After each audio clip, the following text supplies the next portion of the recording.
chiesto l'esame del test, chiaramente finisce l'esame. Ma se introduce nuove domande, aggiungiamo noi che il discorso non finisce lì. Mi pare? Condivide questa Ma intanto l'avvocato pensi a concludere il controesame, se lo ha concluso? Quello è concluso. Cioè, sull'esame che è stato già condotto sin qui dal pubblico ministero, l'esame di controparte è concluso. Un minuto quando controllo una cosa. Sì.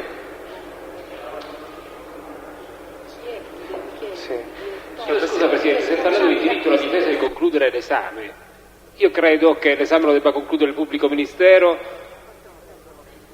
No, ci siamo Signori, mi pare che facciamo sempre lo stesso discorso. Se la norma dovesse essere interpretata letteralmente, significa che il pubblico ministero o il difensore, insomma, chi chiede la citazione può spezzare l'esame in modo da precludere alla controparte di difendersi su certi punti, di replicare su certi punti, il che mi pare che non è corretto. Quindi chi chiede l'esame del test finisce l'esame sempre trattando quegli argomenti che ha trattato già con la prima tornata di domande. Se fa domande nuove, il controparte ha, secondo me, diritto di intervenire. Questo mi pare che è comunemente accettato, peraltro, questo modo di procedere, non è che lo sto inventando io. Quindi se le ulteriori domande del pubblico ministero riguardano argomenti che non sono stati già oggetto di esame, si darà diritto alla controparte di fare le sue domande. Se invece vertono sugli stessi oggetti, sullo stesso oggetto e si tratta di chiarimenti, l'altra parte non ha diritto più di intervenire. Presidente, non può guardare un dato, se mi date... Dottore, lei deve completare il controllo. No, mi scusi, io solo volevo restituire gli atti che ho del dottor Virginio e chiedere che mi desse i miei nel frattempo. L'ufficiale giudiziario, per favore, sì, se vuole restituire questi documenti all'avvocato Passarello.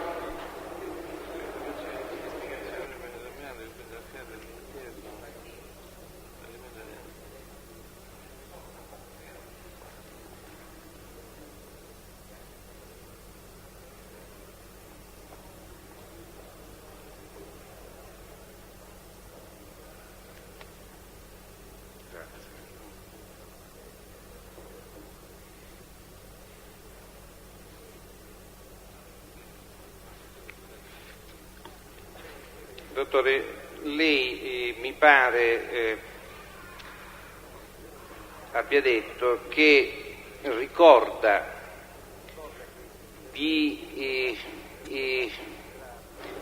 che al Tuccio era collegata una società che era fornitrice del Sigros, anzi ha parlato di un mutamento di denominazioni delle ragioni sociali. L'ho visto sul giornale questo cosa del Tuccio e poi ecco. C'è stato questo prelievo della Guardia di Finanza che ha preso tutti i documenti nei primi giorni del 95. Ecco, le risulta per le funzioni esercitate che una delle società alle quali era interessato il Tuccio, e cioè a dire la Matura, era stata chiusa per disposizione del medico provinciale di Catania nel 1992? No. Grazie. Cioè non lo so io, può darsi che lo sapessero i miei, ma... Se l'avesse saputo, se l'avesse saputo no. Cioè non mi sembra una società chiusa, dovremmo fare, noi in genere siamo molto attenti alla qualità. Siete molto attenti? Certo. Alla qualità e all'igiene, suppongo. Grazie.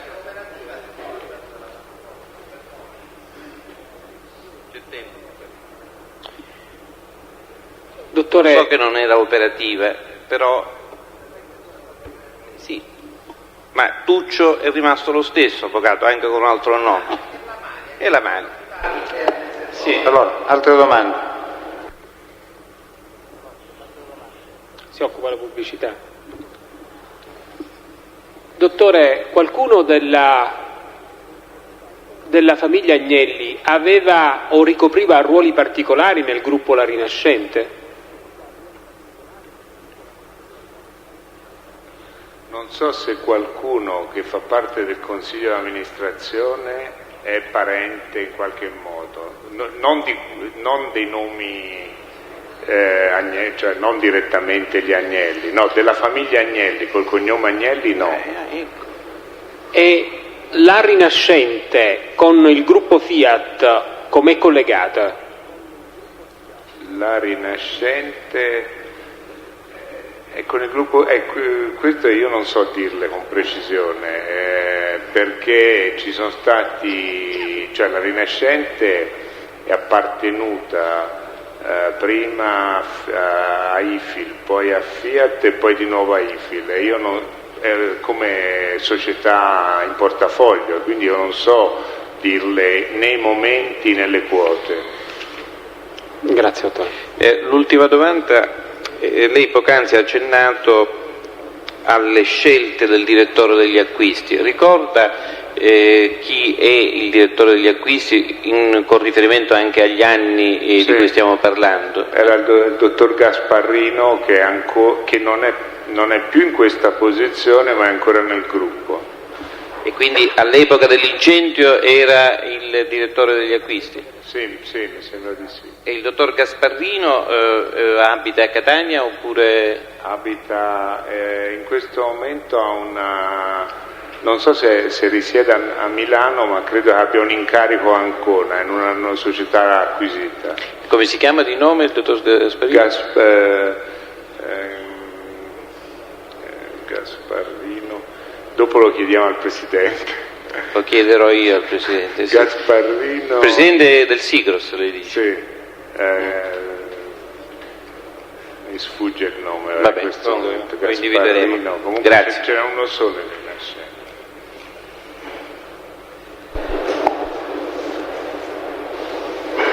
Posso, Presidente? Solo che io vorrei sapere su quale argomento verte la sua domanda. Sì, Presidente, sì, e attiene anche ad un tema che ha anche affrontato la signoria vostra, Presidente. Cioè? Il tema della scelta dei fornitori. Si accomoda. Grazie.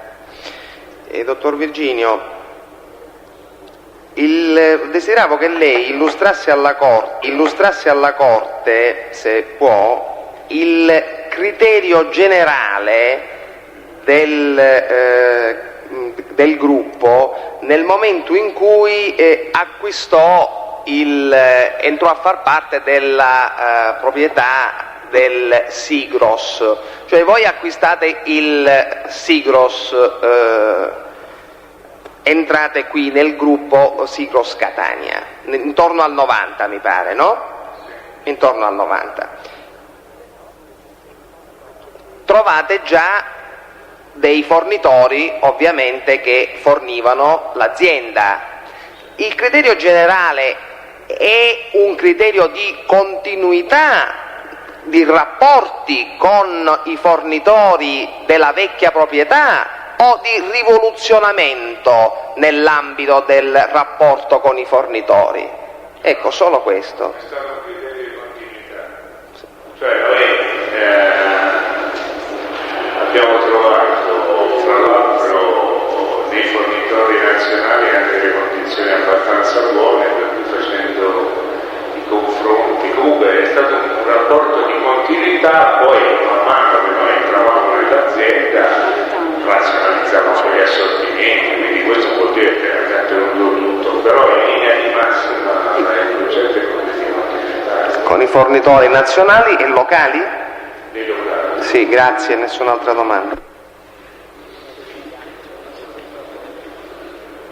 Posso, Presidente? Su questo argomento o c'è ancora argomenti nuovi? No, non è su questo argomento, Presidente. Era una domanda, se vuole la posso porre e poi decide lei se Sì. è ammissibile o no. Preferirei, perché sennò... Anche questa domanda era già stata trattata, non c'è un argomento nuovo su questa, signor Presidente. E nel senso lo poteva fare prima, avvocato. Le volevo chiedere, è a sua conoscenza se se il gruppo La Rinascente dispone di conti correnti su banche svizzere? No, non è a mia conoscenza, perché la finanza del gruppo è fatta è responsabilità di una direzione che dipende dall'amministratore delegato. E quindi oltre all'amministratore delegato chi ne poteva essere a conoscenza? Poteva essere a conoscenza il direttore finanziario, E cioè? il dottor Garbolino. Dottor? Garbolino. Garbolino. Come? Detto. Ho finito, Presidente. Penso che possa andare. Grazie. Grazie a lei.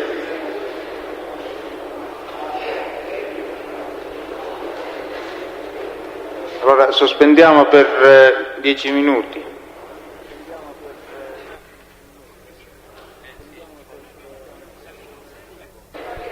Allora introduciamo il test successivo.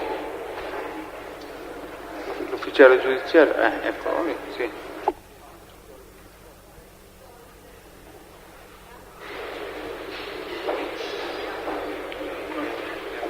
Celli.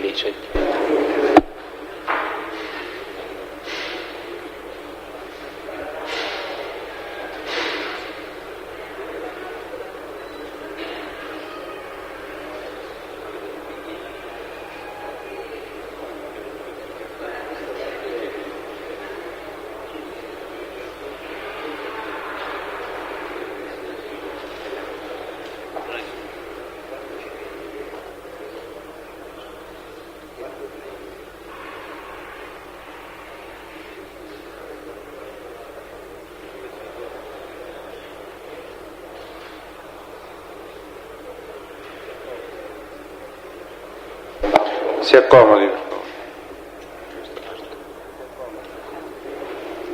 Buonasera. Un po' di silenzio in aula, per favore. Le sue generalità per il verbale, per favore.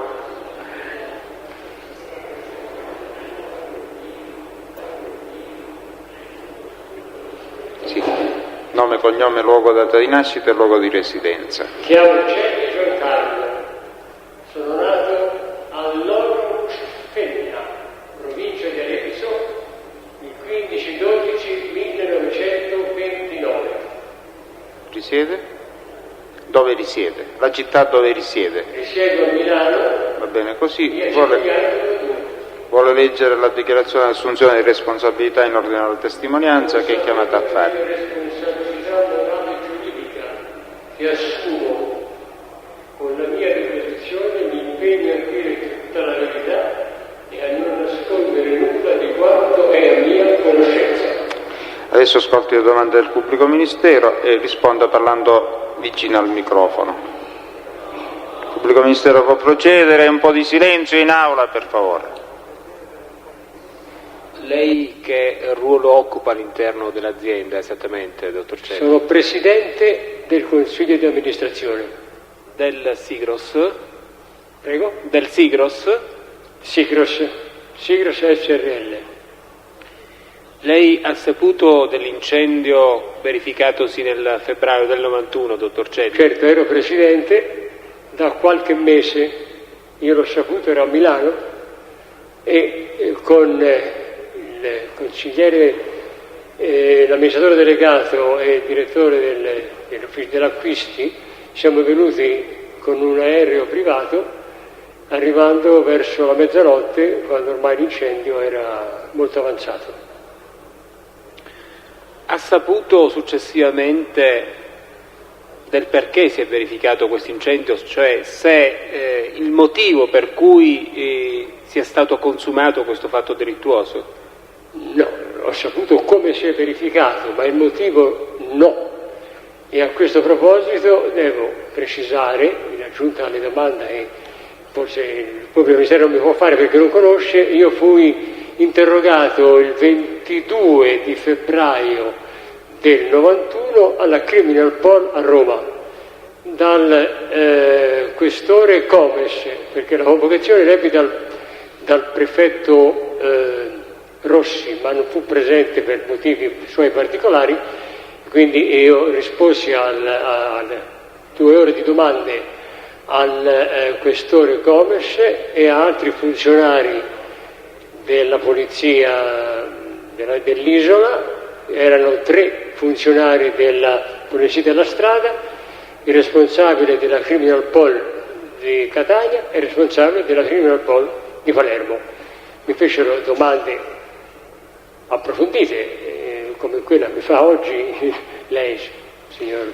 Lei ha saputo se siano mai pervenute al Sigros richieste di natura estorsiva? Io sono diventato presidente il 12 di ottobre del 91, a quella data e in qualsiasi data successiva a me non sono mai arrivate richieste di nessun tipo e non ero a conoscenza, fino a che non sono stato messo a conoscenza, che domande di, come le chiamate, pizzo, erano rivolte alla mia società. Io l'ho saputo soltanto il 26 di settembre del 1993 nella riunione di consiglio di amministrazione che fu richiesta dall'amministratore delegato, il signor Virginio, su richiesta dell'amministratore delegato della Rinascente, dottor Tramontana. Cosa ha preso in quella circostanza, dottore?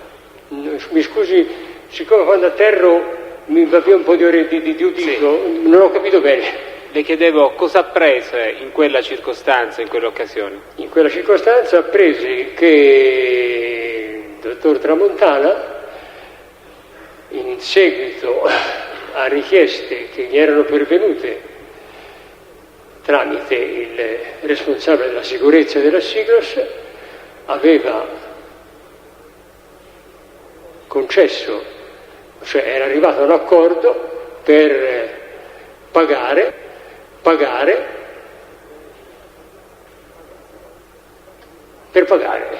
e aveva dato l'incarico al dottor Morelli di pagare. Lei parlava di un accordo con il responsabile del Sigros, mi è sembrato di sentire così. Il responsabile della sicurezza Sigros è il colonnello Morelli. Quindi il Tramontana ha sempre parlato di un accordo, comunque di notizie che gli erano state riferite dal Morelli? Sì, sempre. E le modalità attraverso le quali bisognava pagare, chi le aveva stabilite? Non lo so.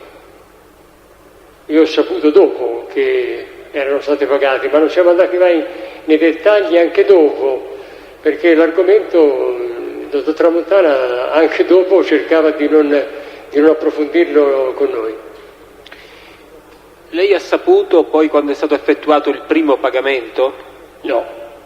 Neanche in sede di consiglio di amministrazione l'ha saputo? No, non siamo scesi a questi dettagli. Noi conosciamo, in consiglio di amministrazione avevamo avuto la notizia dal dottor Tramontana, che aveva dato a sua volta a Ragionier Virginio, che aveva fatto un prelevamento di denaro presso una banca all'estero e che tramite una fiduciaria svizzera il colonnello Morelli percepiva le somme che poi distribuiva.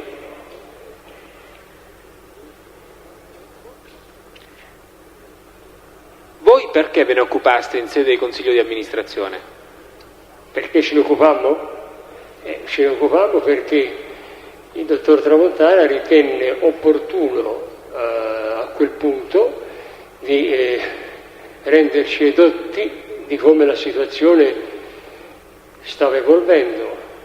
Quale fu la decisione del consiglio di amministrazione in esito a quella seduta? La decisione? Sì. La decisione fu di, secondo un verbale che io ho qui, ma che aveva anche il mio predecessore Virginio, che posso lasciare alla disposizione della Corte se lo ritiene opportuno,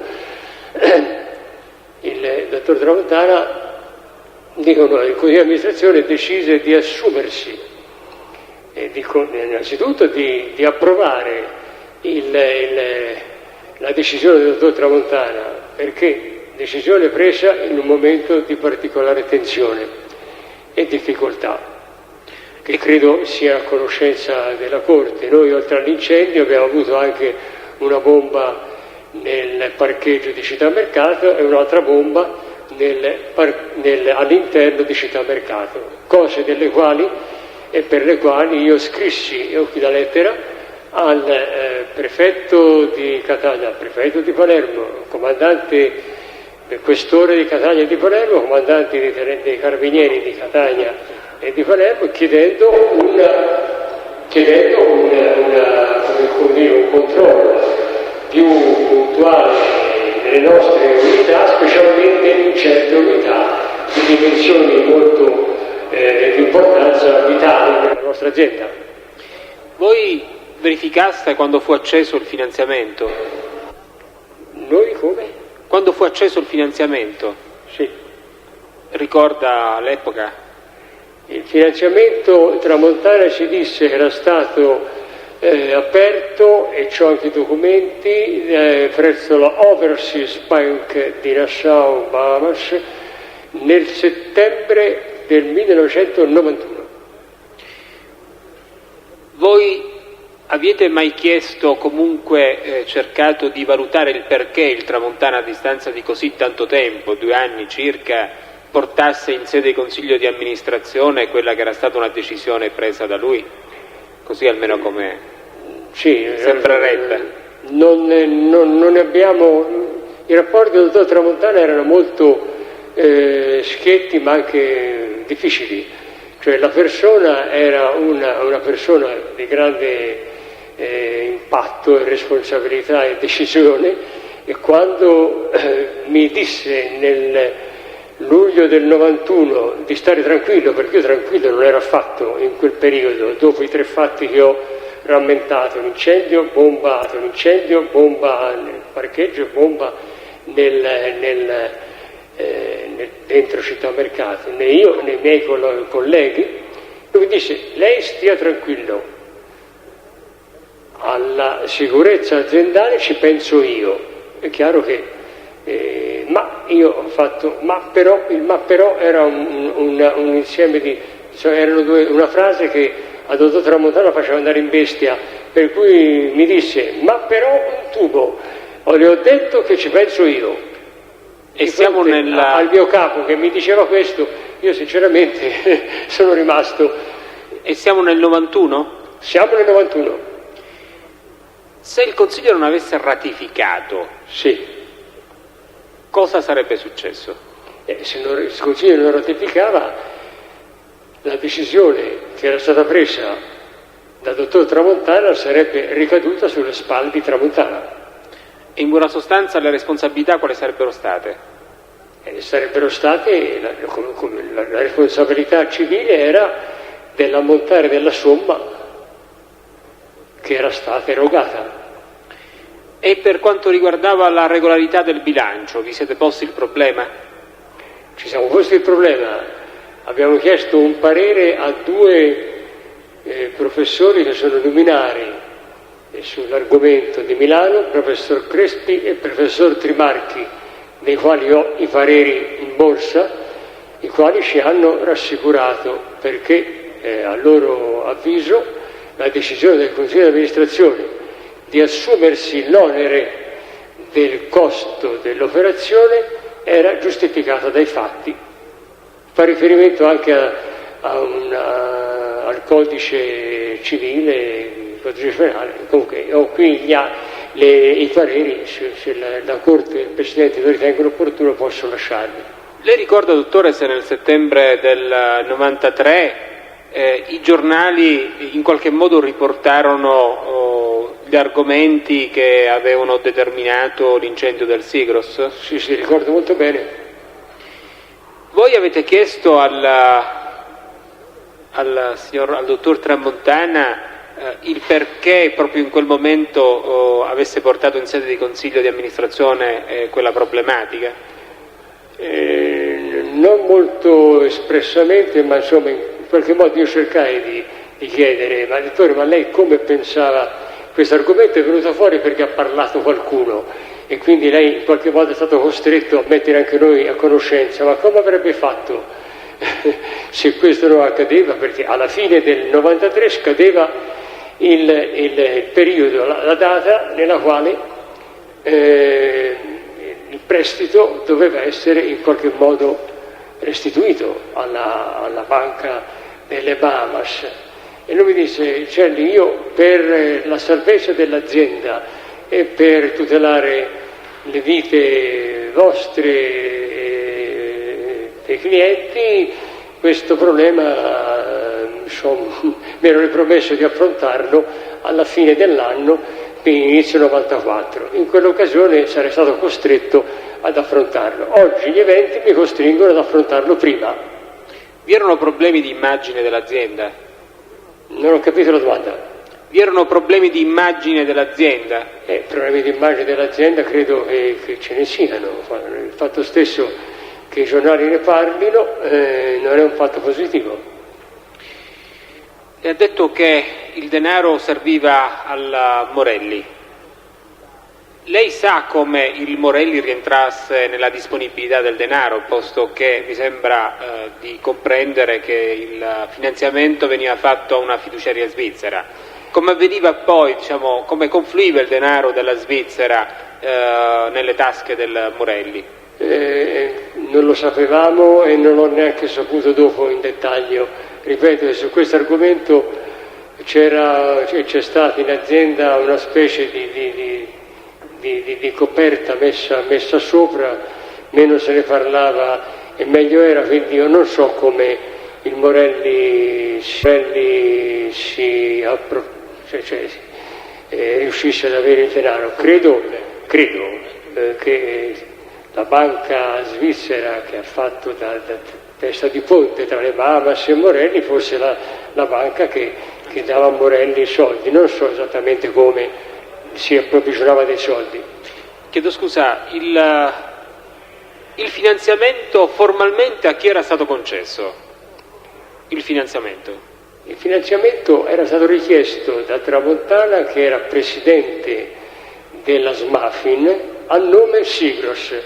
Quindi era stato chiesto a nome Sigros, ma era stato chiesto a nome Sigros non correttamente, perché la Sigros, nell'espressione massima dei suoi rappresentanti, sottoscritto, Virginio e gli altri consiglieri di amministrazione, nonché i sindaci, non ne sapevano nulla.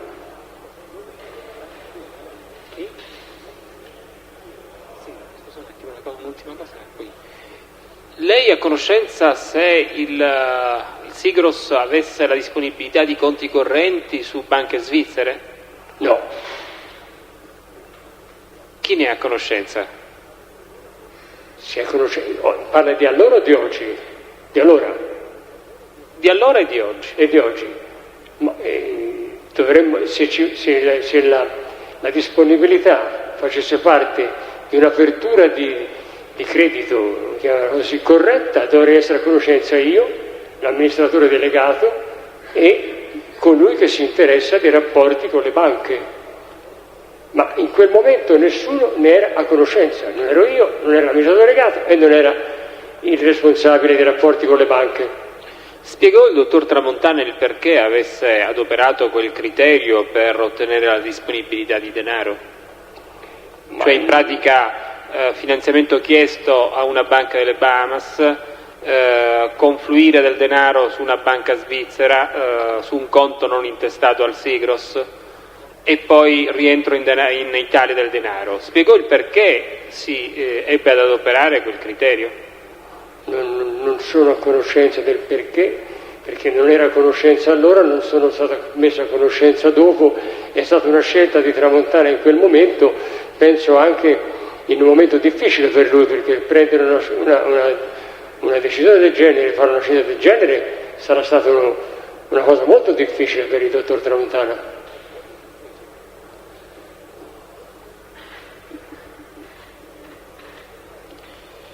Va bene come parlo, signor Presidente?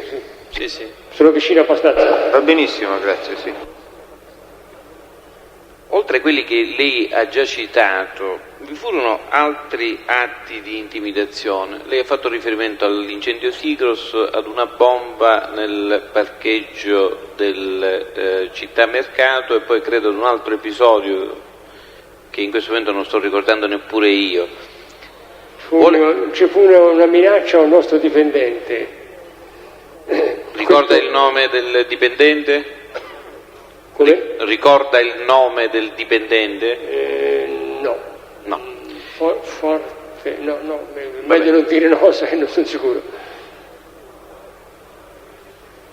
Le risulta se anche nei confronti del Sigros di Siracusa vi furono atti di intimidazione? No. No.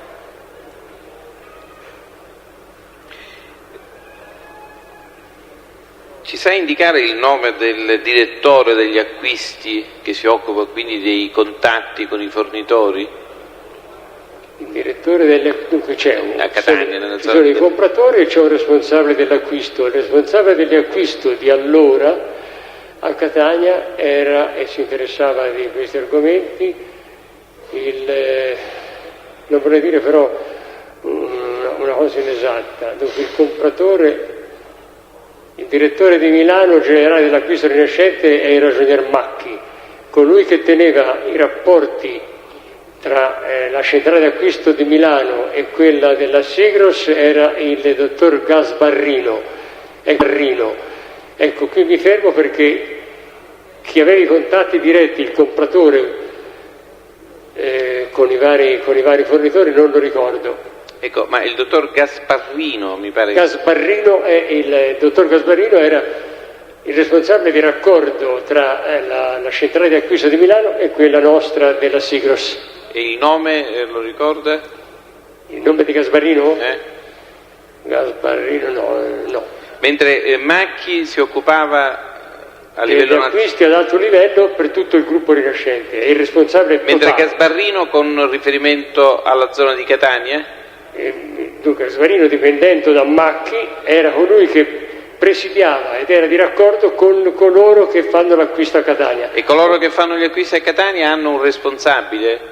Cioè il responsabile che si occupa degli acquisti che riguardano i fornitori locali? Sì, c'è un responsabile. In quel momento che fosse il responsabile, ricordo che c'è stato un Bocchiola, ma non ricordo esattamente se Bocchiola era in quel momento. Dopo Bocchiola c'è stato un certo Nicotra, oggi c'è un certo Larese, ma non sono sicuro. Cioè, all'epoca dei fatti lei dice può essere questo Bocchiola? Potrebbe essere Bocchiola, però oppure Nicotra? Nicotra dopo, quindi Nicotra non c'entra, non è assolutamente interessato. Sono in dubbio tra Bocchiola o qualcun altro del quale probabilmente non ricordo il nome. Ma... E Bocchiola come si chiama di nome? Bocchiola no, non so. Ma risiede a Catania oppure... Come? Risiede a Catania? No, Bocchiola allora risiede a Catania, ora risiede a Milano, è stato trasferito a Milano. Il nome quindi non lo conosce? No. E a Milano in quale settore opera? Come? In quale settore? Oggi? È capo servizio di un settore dell'acquisto del gruppo rinascente. Esattamente i reparti non li so.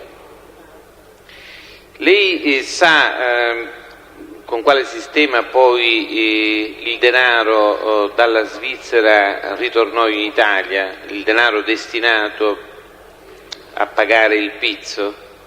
No, era una cosa che seguiva Morelli direttamente, lo sapeva solo lui. Credo che anche Tramontana non conoscesse nel dettaglio il modo con cui, da quello che mi ha detto dopo.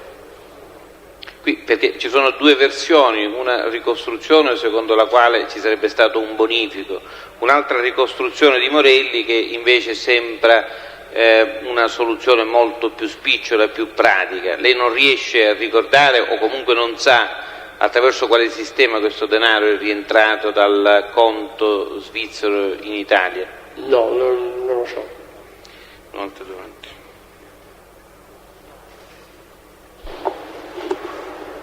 Domande di controparte?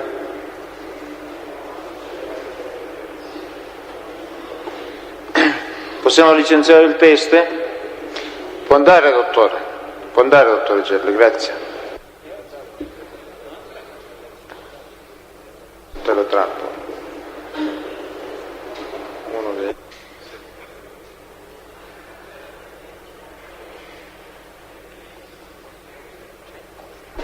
Prossimo test.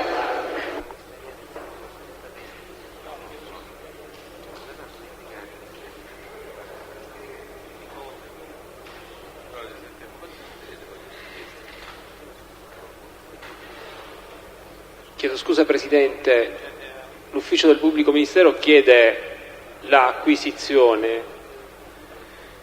del verbale di riunione del Consiglio di amministrazione del Sigros del 26 settembre 93, nonché dei due pareri cui faceva riferimento sia il teste Virginio che il teste Celli, per la trattazione della vicenda che è stata poi oggetto degli esami.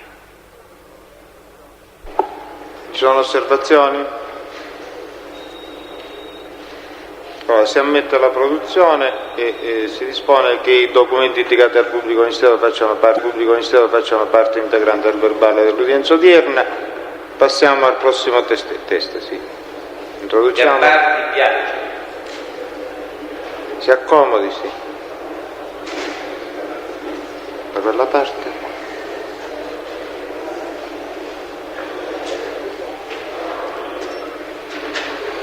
Le sue generalità, per favore. Mi chiamo Reggio Gabardi, sono nato a Milano il 1 marzo 1947, sono residente a Villa Guardia, provincia di Como, domiciliato a Milano. Dovrebbe leggere la dichiarazione di assunzione di responsabilità in ordine alla testimonianza che è chiamata a fare. A voce alta. Consapevole della responsabilità morale e giuridica che assumo con la mia deposizione, mi impegno a dire tutta la verità e a non nascondere nulla di quanto è mia conoscenza.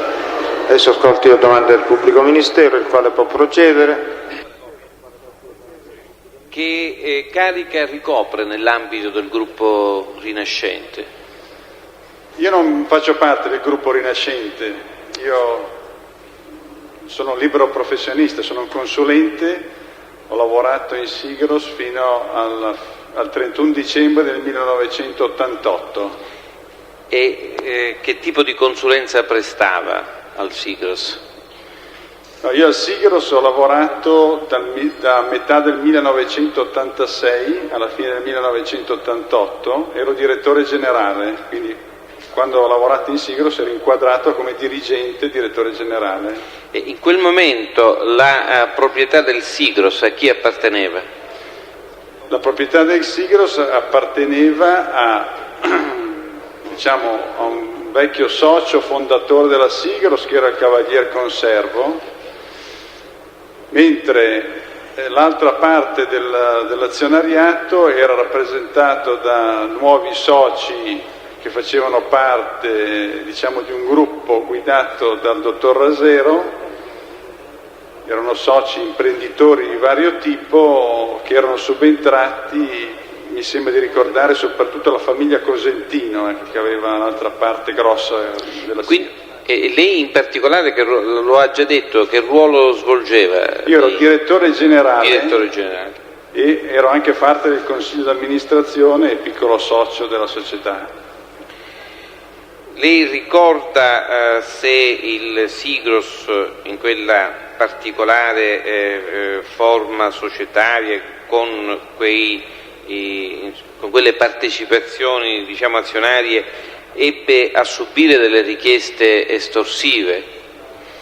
A me non risulta nulla che non ci sia, nel periodo in cui io ho lavorato a Catania, in quei 2 anni e mezzo, a me non risulta che siano mai state fatte, a me personalmente, né mi risulta ad altri che sia a conoscenza di fatti di questo tipo.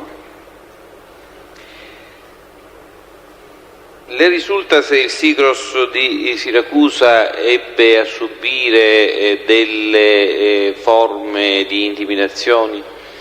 L'area di Siracusa, quando io lavoravo per il Sigros, era della Sagea, che era un'azienda concorrente della Sigros. L'azienda Sagea dopo che la Sigros è stata ceduta al gruppo Rinascente alla fine dell'88, anch'essa è passata al gruppo Rinascente forse nell'89, adesso non ricordo, 89.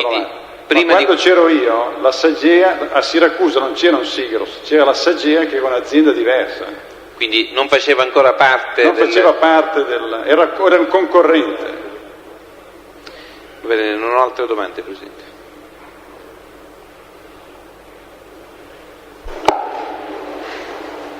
Ci sono domande per il teste?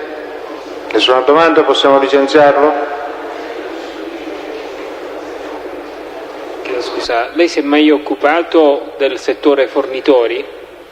Io mi occupavo della parte commerciale dell'azienda e quindi mi occupavo anche degli acquisti, della parte che riguardava gli acquisti.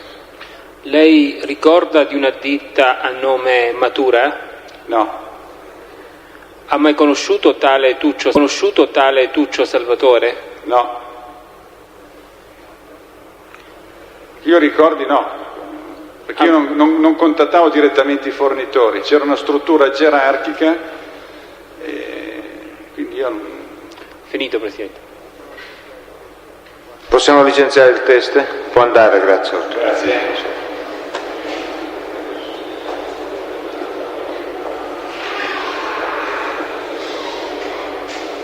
Prossimo teste. Il capitano Plotino.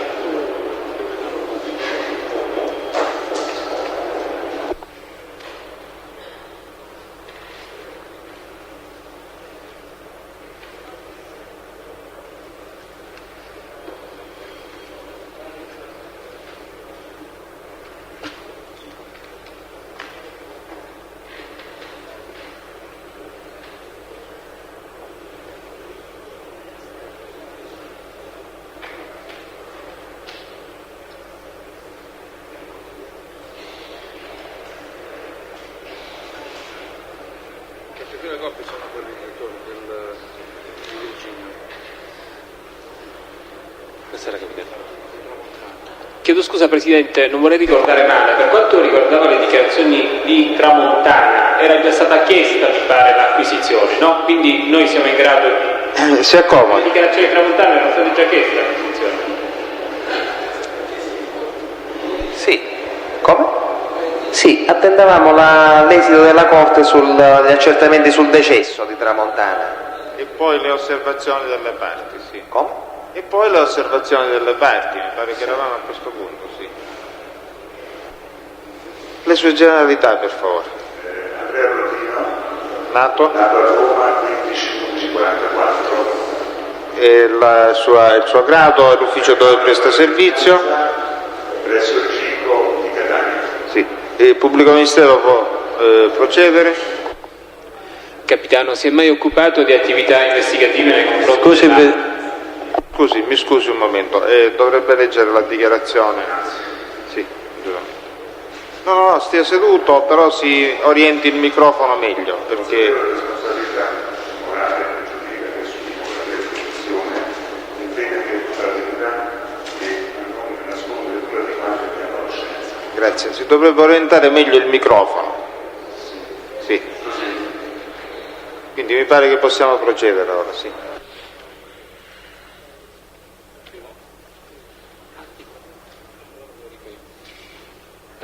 Capitano, si è mai occupato di attività investigative nei confronti della ditta Amalia SRL? Sì. Ci può dire che tipo di attività ha svolto?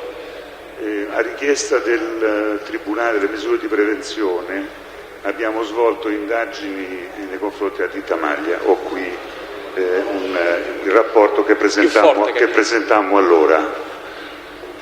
Si tratta di Presidente, una relazione che presentammo al chiedo scusa Capitano, sono atti a sua firma quelli che sta Sì, sono atti a mia firma. Se la Corte ritiene che... Si può consultare. Presidente, mi scusi, sono atti a firma del signor Capitano che riguardano altro procedimento. Poi quando... Altro procedimento, non questo Presidente. E cosa può consultare? Non riguarda questo procedimento, non sono atti nel fascicolo del pubblico ministero, Presidente.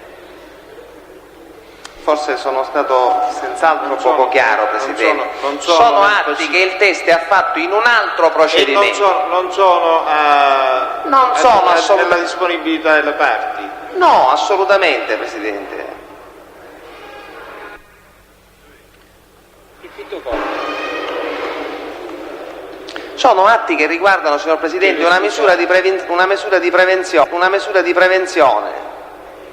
Chiedo scusa, Presidente, posso?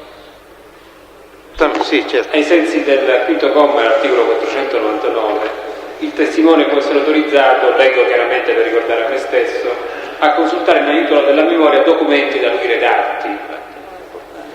L'oggetto dell'esame è stato specificato ed è a tutti noto, e quindi non esiste un vincolo sul tipo di atti che possono essere consultati una volta che gli stessi siano stati redatti dal referente. L'alternativa qual è? Sono cose di cui ho conoscenza. Lei adesso, se uno mi dice, dice porti altri, te lo studi bene a memoria e poi ci riferisci senza scusa. Niente, l'articolo di questo quinto comma. Sono cose di cui lui è a conoscenza, si può presumere. Ma che conosce che ma che non ho qui? Ma certo che. Signor Presidente, mi scusi se mi consente ancora. No, deve intervenire, avvocato. Ha sollevato il problema, ora la ringrazio, signor Presidente. Mi pare doveroso. Sì, grazie Presidente. Il quinto comma non specifica che gli atti debbano appartenere al fascicolo del pubblico ministero, ma credo che sia in re ipsa, perché altrimenti, signor Presidente, non è possibile il controllo da parte delle parti.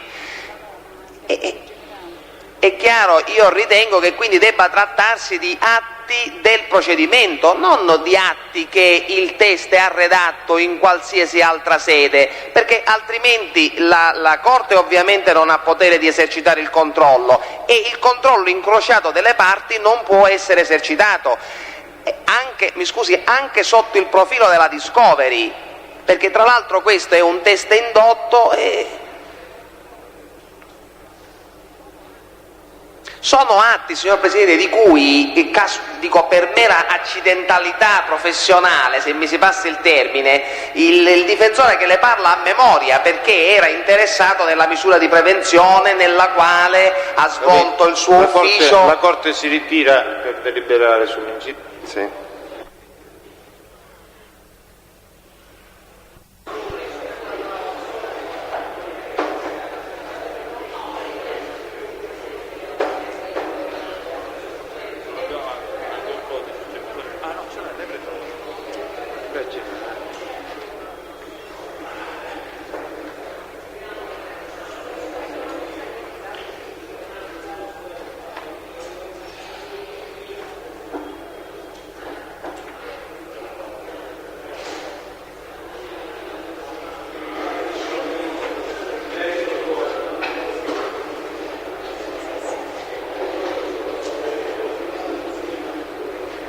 Dottore Bertone? Voglio dire, poi ci rimane Maria, mi faccio di legge.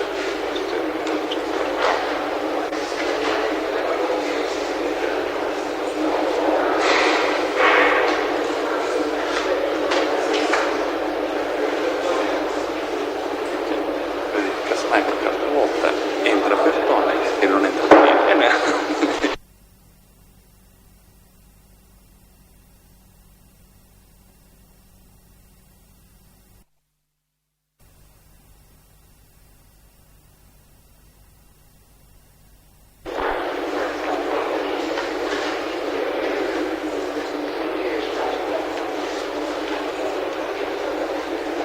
La Corte ha riletto attentamente il quinto comma dell'articolo 499 del Codice di procedura penale e ritiene che dove non è fatta distinzione dalla legge non ne debba fare neanche il Presidente nella autorizzazione a compulsare documenti da parte del testimone, a condizione naturalmente che siano redatti dal testimone stesso.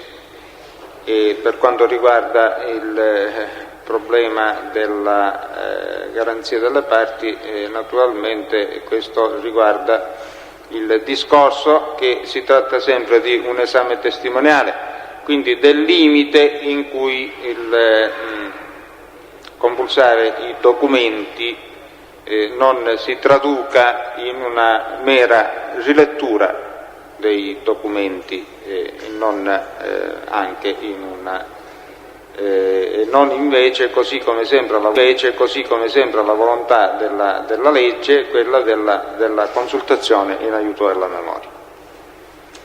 Su questo io non posso dire niente di più in via generale.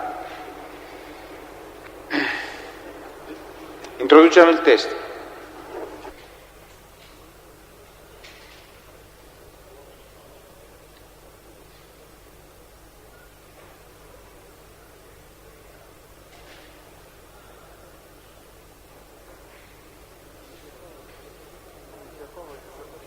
Si accomodi, signor Capitano, io leggo anche a lei il disposto dell'articolo 499 del Codice di procedura penale. Al comma 5 questo articolo di legge dice: il testimone può essere autorizzato dal Presidente a consultare in aiuto della memoria documenti da lui redatti. Quindi lei dovrebbe limitarsi alla consultazione in aiuto della memoria. A memoria di questa indagine, è un'indagine svolta personalmente da lei? No.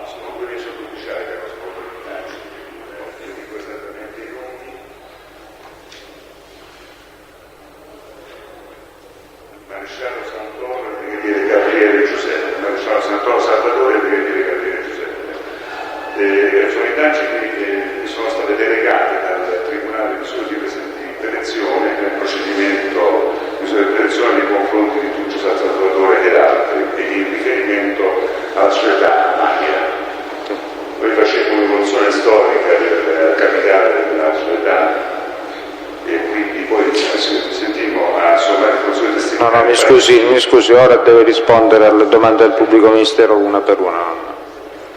Allora, Capitano, dove aveva sede la Amalia SRL?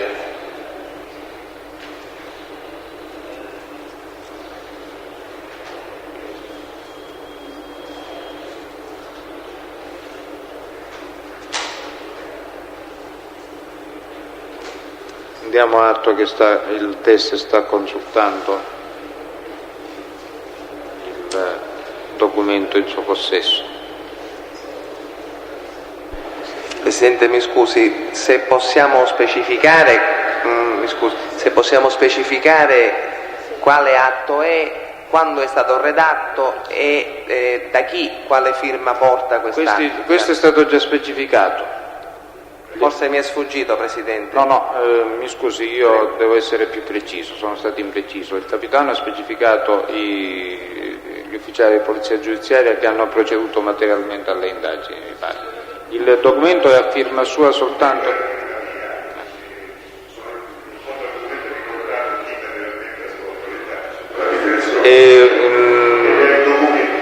Sì.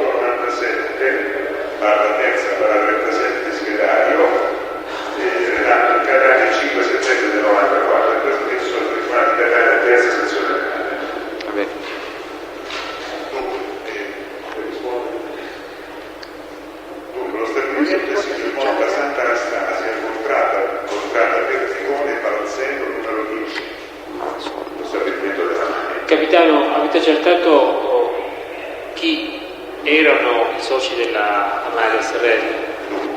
La società è stata costituita il 21/2 del 91 con Rogito della dottoressa Giuseppa Geraci, notaio di Catania, fra Caruso Gaetano, nato a Catania l'8/7 del 34 ed residente in via Domenico Cimarosa 10, e Marchese Lorenzo, nato a Catania il 3/7 del 47, residente in Gravina di Catania, via Federico De Roberto numero 8. Amministratore dell'epoca era nominato Pizzimento Paolo, nato a Mineo il 29/7 del 39, residente in Catania, via Mariani 67. Il capitale sociale era composto da 20.000 quote da lire 1.000 cada una ed era stato sottoscritto per numero 10.000 quote pari a 10 milioni da Caruso Gaetano, numero 10.000 quote pari a 10 milioni da Marchese Lorenzo. L'evoluzione del capitale Chiedo scusa, successiva. forse devono fare una sostituzione.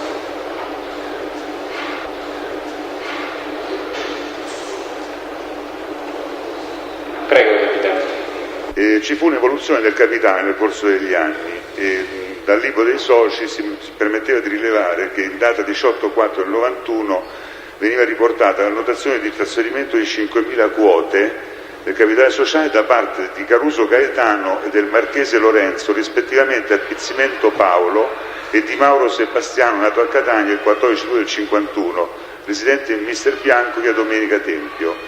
In date successive vengono annotati versamenti in conto futuro aumento di capitale per complessivi 95 milioni da parte di 94 milioni nei confronti di Caruso Gaetano e 95 milioni per Marchese Lorenzo e di Mauro altri 95 milioni.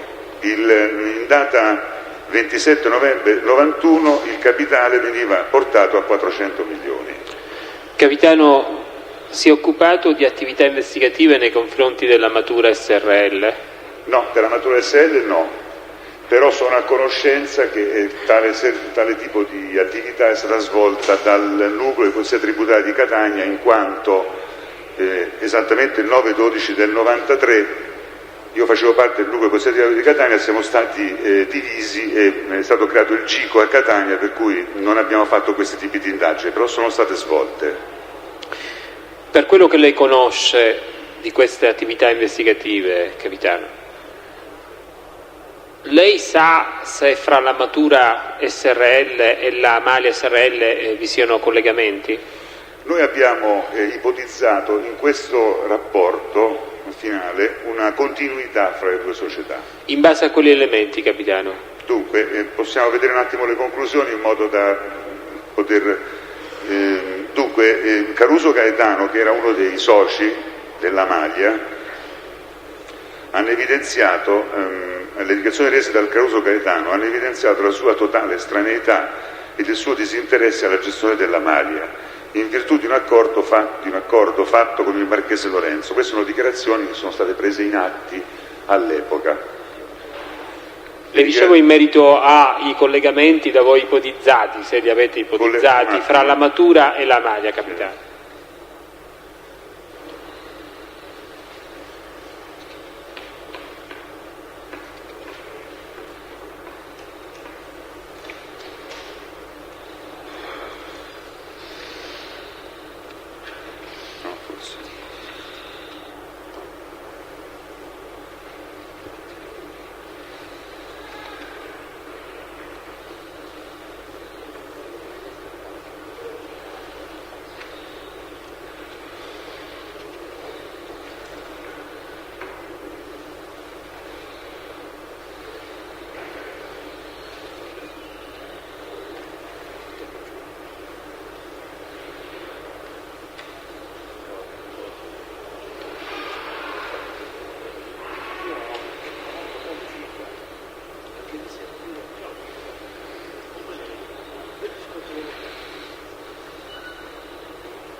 Dunque, ci sono delle dichiarazioni rese dal signor Gialli Paolo, nato a Catania, titolare dello studio pubblicitario Equipage, sito in Tre Mestieri e Teneo, che riferisce in questo senso di aver conosciuto durante lo svolgimento della fine dell'alimentazione a di Civitalia 91, tenuta a Giardini in Naxos, il signor Tuccio Salvatore, direttore delle vendite della società Amalia, di aver ricevuto in quella circostanza l'incarico di realizzare un nuovo packing per la commercializzazione del prodotto, di aver ultimato il proprio lavoro nel 92 e di aver ricevuto un compenso di 20 milioni, di aver suggerito di non cambiare la presentazione del prodotto al consumatore, mantenendo il marchio Matura in considerazione della notevole diffusione dei prodotti.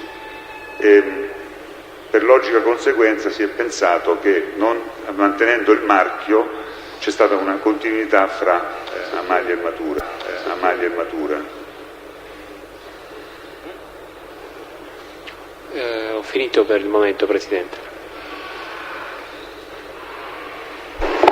Controparte?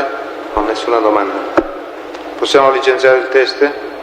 Può andare, signor Capitano, grazie. Test successivo? Oldani Renato.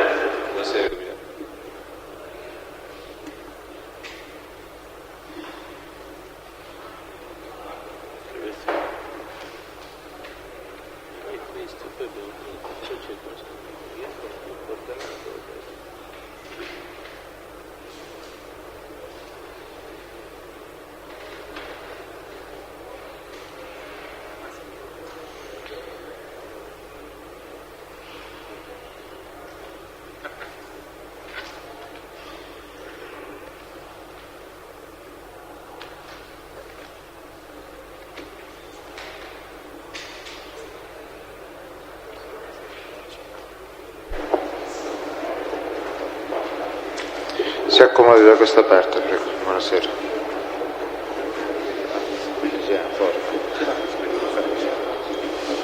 Si accomodi.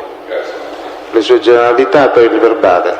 Oldani Renato, Nato? Milano, 22/11/46, È il luogo di residenza.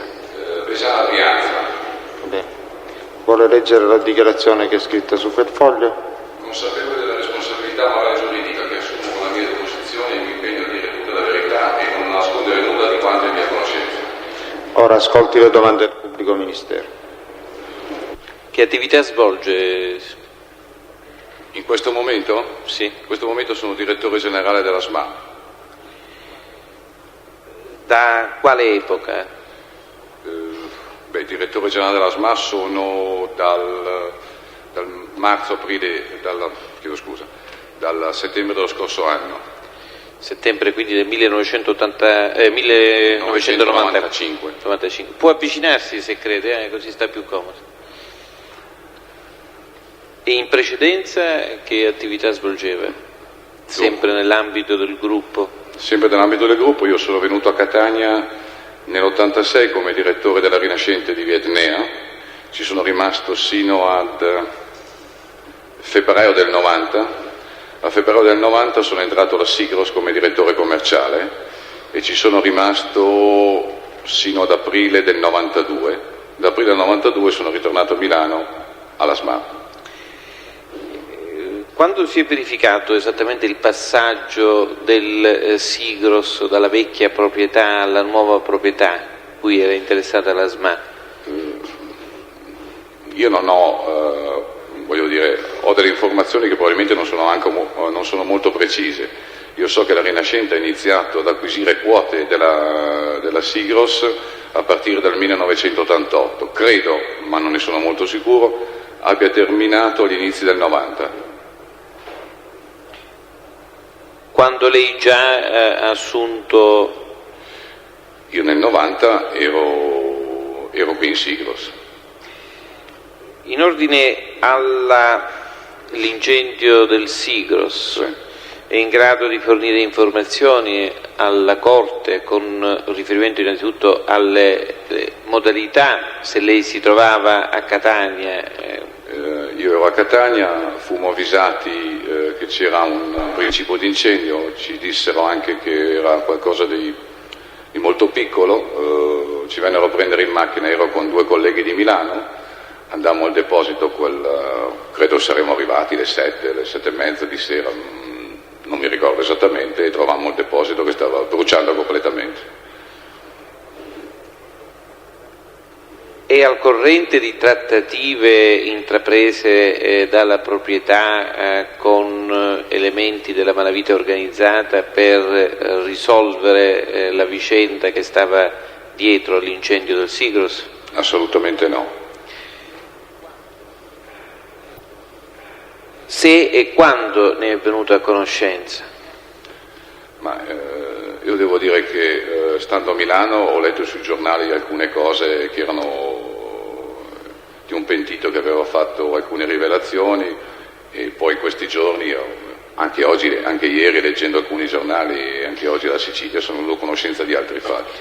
quindi al di là delle informazioni per così dire giornalistiche, lei non ha una conoscenza diretta o comunque attraverso colleghi o comunque personale del Sigros? No, anche perché la mia era un'attività totalmente operativa, quindi mi occupavo soprattutto della rete di vendita. Si occupava della rete di vendita e nulla ha a che fare la rete di vendita con gli acquisti come settore, voglio dire? Avevo anche una supervisione sugli acquisti, anche se quando noi entrammo in Sigros, quando io entrai in Sigros nel 90, era già iniziata una omologazione dei fornitori che c'erano a Catania con i fornitori che avevamo a Milano. Devo anche dire, io venivo da Rinascente di Vietnea, quindi un mondo completamente diverso.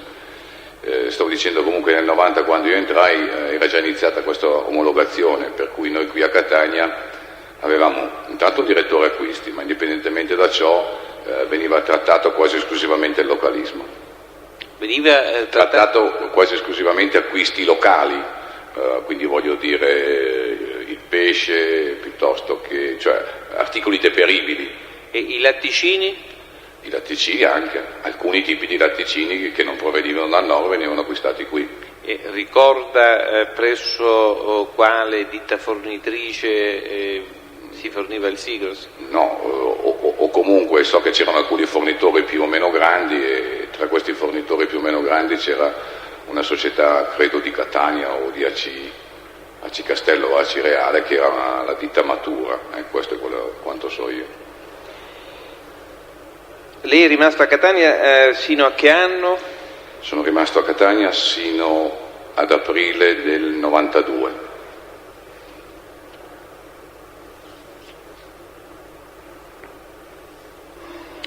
Le risulta che proprio nel 92 la Matura era stata chiusa per disposizione del medico provinciale di Catania? Non mi ricordo assolutamente di questo. Se l'avesse saputo questa circostanza avrebbe potuto influire sul mantenimento del rapporto con questa società, oppure secondo le scelte dell'azienda questo è un fatto irrilevante?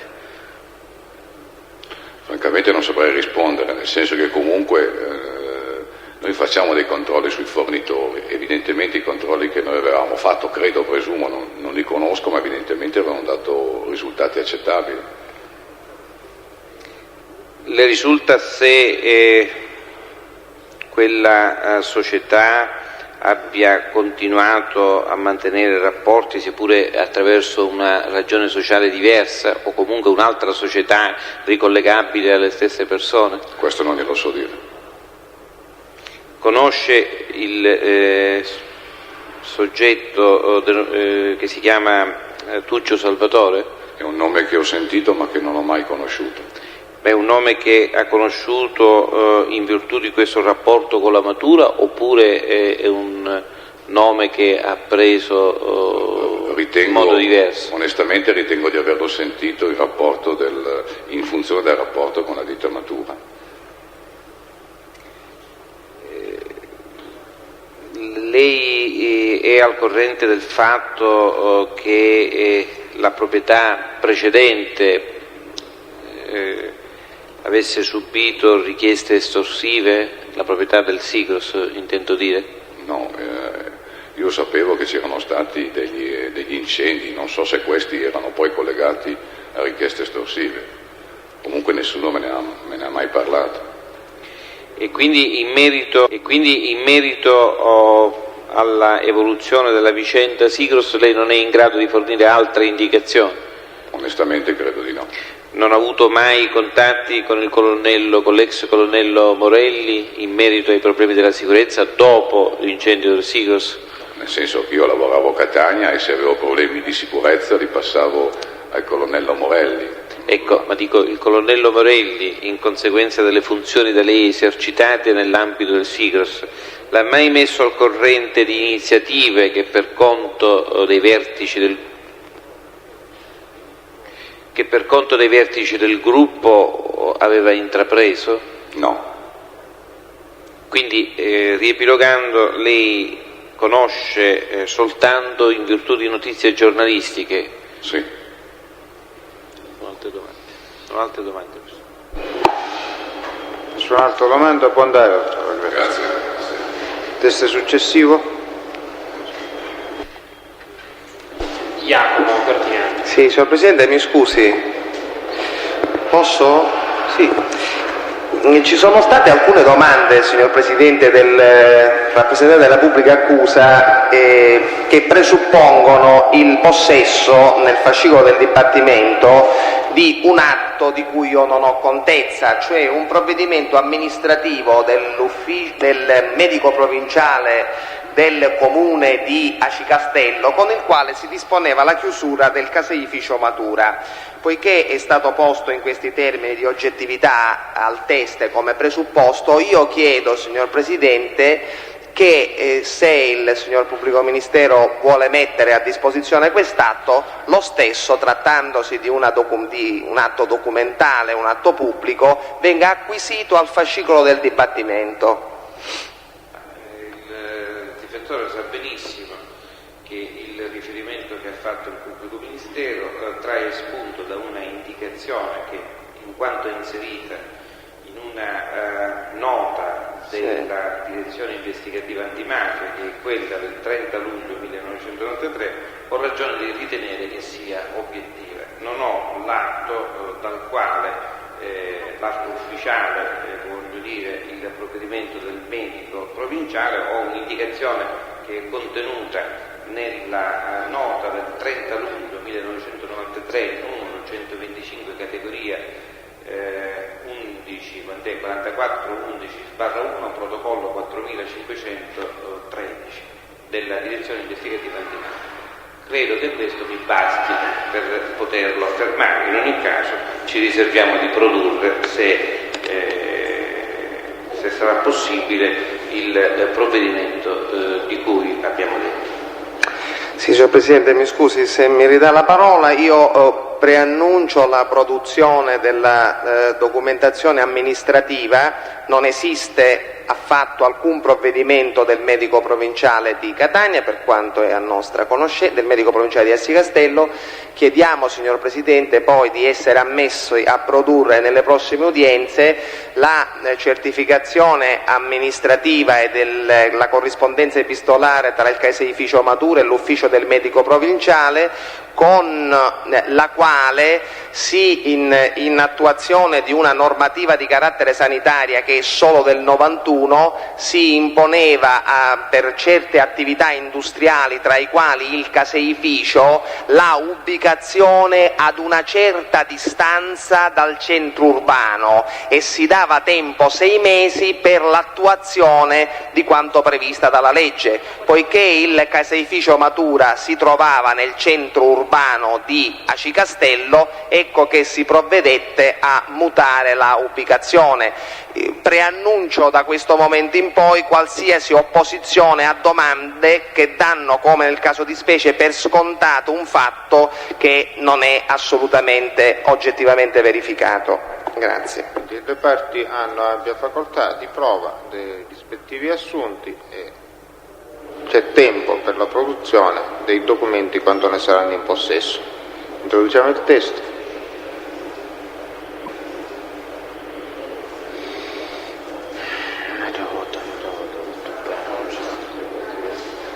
Ci dobbiamo cautellare. Si accomoda.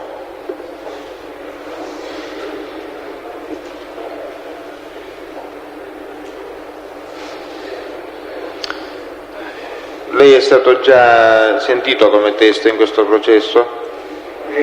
Sì, credo che sì.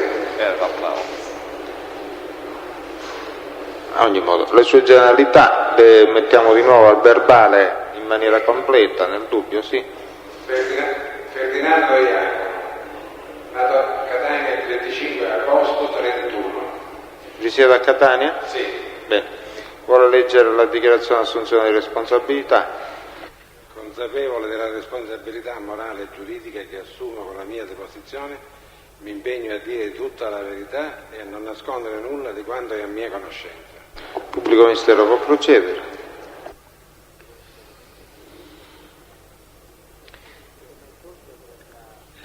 Cavaliere, è stato mai socio della società Sigros o della società Sivad? Sì, sono stato socio del Sigros e della Sivad. Ci può dire in che epoca? La Sivad da quando fu fondata nel 62 sino all'80, fine 85, primi 86. Il Sigros? Sigros pure, dalla fondazione all'85-86 che siamo usciti. Ci può dire chi erano gli altri soci del Sigros negli anni 83-86? Gli altri soci erano il dottore Cavaliere Conservo, il dottore Catalano, Caramazza e la famiglia Cosentino, i vari fratelli. Lei è a conoscenza, durante la permanenza della società in questione, se la stessa venne fatta oggetto di richieste estorsive? Sì. Quando ne ebbe conoscenza? Quando ci furono delle esplosioni e anche saltò in aria la macchina del Cavaliere Conservo, intorno agli fine anni 70, prima dell'80. Ora non ricordo l'anno preciso quando è stato. E cosa avvenne successivamente? Successivamente la vicenda la trattò il Cavaliere Conservo e so che mi risulta che pagavamo un'estorsione. Le riferì qualcosa il Cavaliere Conservo in merito? No, mi disse solo che pagavamo, ed era una cosa che trattava lui. La percentuale sua nella società quant'era?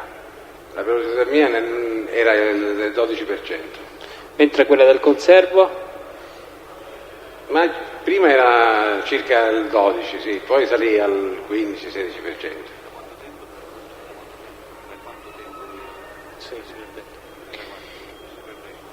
62, 62.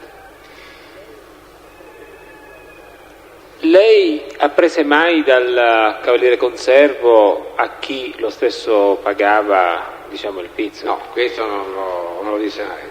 Sapevamo che pagava, era una cosa che trattava lui e curava lui, perché noi ci vedevamo per ragioni di società 2 o 3 volte l'anno. E gli altri soci ne erano a conoscenza? Sì. Ci può indicare chi ne era a conoscenza? Come? Ci può indicare chi erano i soci che erano a conoscenza di questa circostanza? Tutti gli altri soci erano. Tutti? Penso di sì. Io penso di sì. Ecco, le volevo chiedere come le risulta che ne fossero a conoscenza. E detto eravamo sotto bombardamenti continui, sotto anche il fatto della macchina dove Conservo era allarmatissimo, siccome curava lui la società.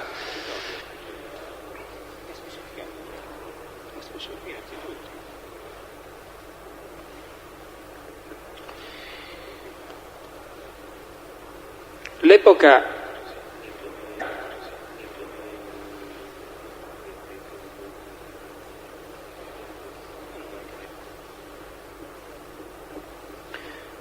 il dottor Mario Ciancio era fra i soci del Sigros? Il dottor Mario Ciancio era fra i soci Sivad dopo l'uscita nostra, quando comprarono, sì, quando noi uscimmo, dico, perché uscimmo tutti nell'86? Fino all'85, prima 86. Ed entrò il dottore Mario Ciancio e altri, e un gruppo di grossi imprenditori, il dottor Rasero, il dottor Cremonini. Lei sa se i nuovi soci furono messi a conoscenza di quella che era non lo so, perché il dottor Conservo restò, il Cavaliere Conservo restò socio, perciò questo non sono in grado. Lei, quando fu sentito la scorsa volta, ebbe a riferire della sua partecipazione in varie società concessionarie di auto, e in particolare riferì anche della Merid. Sì. Lei ricorda se il periodo in cui il Cavalier Conservo più direttamente ebbe dei problemi coincide con i periodi che poi ebbe a indicare nella scorsa deposizione? Se il Cavalier Conservo? Il periodo in cui il Cavalier Conservo ebbe dei problemi e queste richieste di natura estorsiva coincide con il periodo in cui l'ebbe la Merid? Sia la Merid che le altre società, la Opel, la... No, il Cavalier Conservo li ha avuti prima.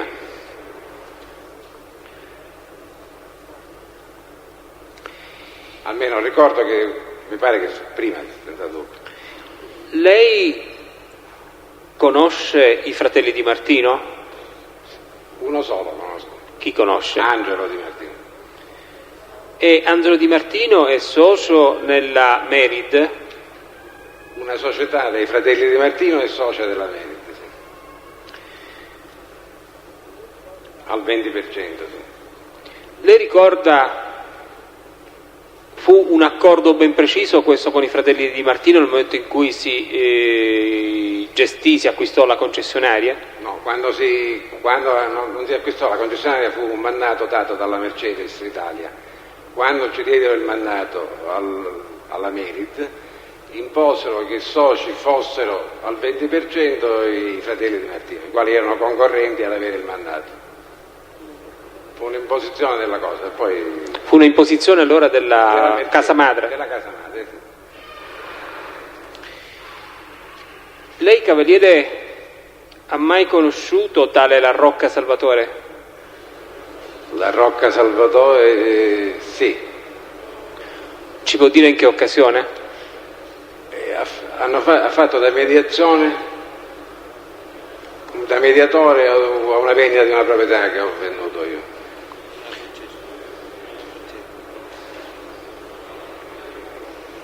Forse ho errato io nel dire il nome, La Rocca Francesco. Francesco, sì, Francesco. Ricorda Salvatore o Francesco per la precisione? No, mi pare Francesco si chiama, sì. Cavaliere, ci può dire quali erano i termini di quella trattativa? No, mi portarono dei compratori di una proprietà. Quant'era l'estensione della proprietà? La proprietà erano 140 ettari. E il valore all'epoca in cui avvenne la trattativa? Nell'epoca in cui avvenne la trattativa il valore era sui 2 miliardi e mezzo. Andò in porto la trattativa? No, la trattativa non andò in porto, poi io la rivendetti la proprietà ho rivenduto la proprietà io poi direttamente. Vi erano mediatori, Cavaliere? Erano un gesto Drago, un gesto Simone e questo La Rocca.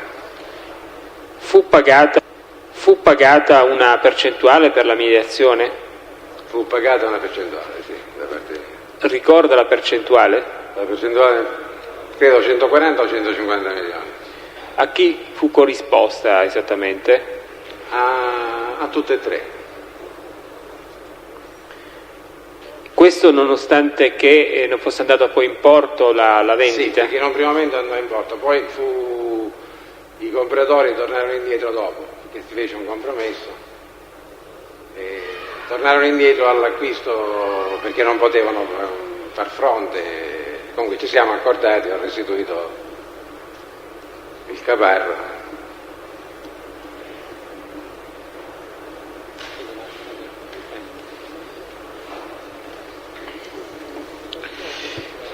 Mi scusi il pubblico ministero, approfitto della pausa. Il problema dell'avvocato Marino era per il teste Iacone? No, era per Castiglione, ma con riferimento ad un articolato di prova di cui non abbiamo trattato oggi. Chiedo scusa.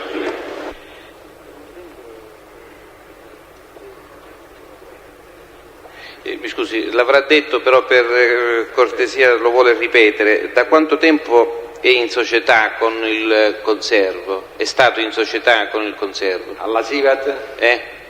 Alla Sivat da quando creiamo la società, 62-63. In precedenza è stato in società con il Conservo in altre attività? Sì. All'Ice Cream, era una... Alla? Si chiamava la società Ice Cream, rappresentava i prodotti Motta. I prodotti Motta. Ricorda la sede di questa società? Guarda, questa dell'Ice Cream? Sì. Allora era in via Alfonsetti. E via Alfonsetti dove si trova? Via Alfonsetti è una traversa di via Umberto. Di corso quello che scende alla stazione. Viale Libertà. Sì. Ricorda se nei pressi della sede della Motta vi fosse un rifornimento di benzina? No, non c'era rifornimento di benzina. Stiamo parlando degli anni fine 50, sì. 57, 58, no, mi pare che non c'era benzina. Lei, mi scusi, ha qualche parente magistrato? Io no.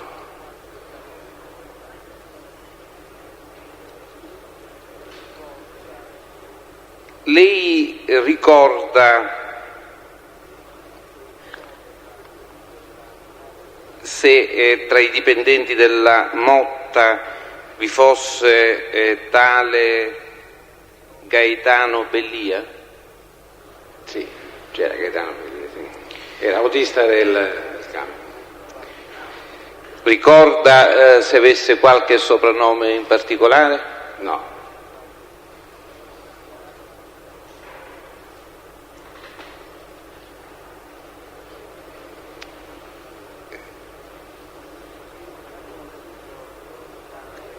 Lei ha conosciuto tale Nicotra Orazio? Nicotra Orazio? Non ricordo, non mi sovviene in questo momento. Quando si aprì il Sigros di Ognina, sì. Abbiamo appreso che vi era un dipendente che si chiamava Nicotra. Potrebbe darsi, sì. Uno bassino, capelli brizzolati. In questo momento non mi sovviene. È sicuro? Non mi sovviene. Non lo ricorda? Non lo ricordo. Lei conosceva i fratelli Calderone? No. I proprietari di uno dei fratelli aveva un rifornimento? No.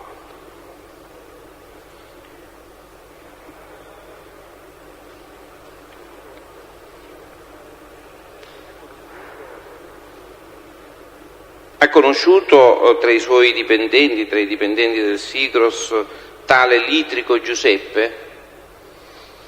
No, non mi sovviene, non me lo ricordo questo. No, io non li conoscevo tutti.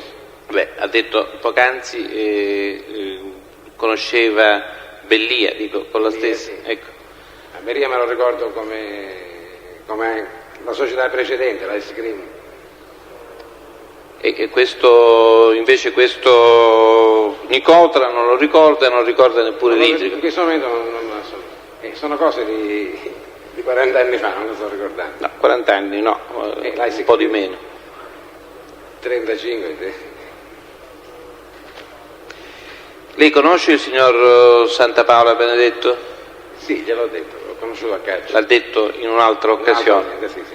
Mi scusi se sì. Mi riferivo anche per darne atto al sì. verbale. Questa domanda probabilmente le era stata formulata laddove lei è stato chiamato a proposito della vicenda della Merit. Perfettamente.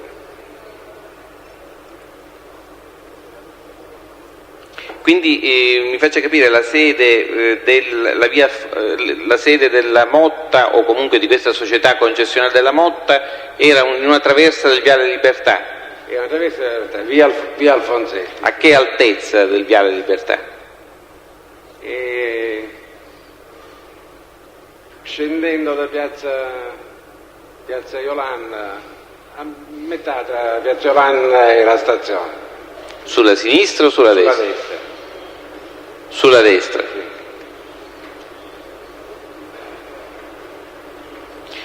Con riferimento ai fratelli di De Martino e con riferimento alla estorsione nei confronti della Meridi, i fratelli Di Martino erano al corrente circa il versamento della somma?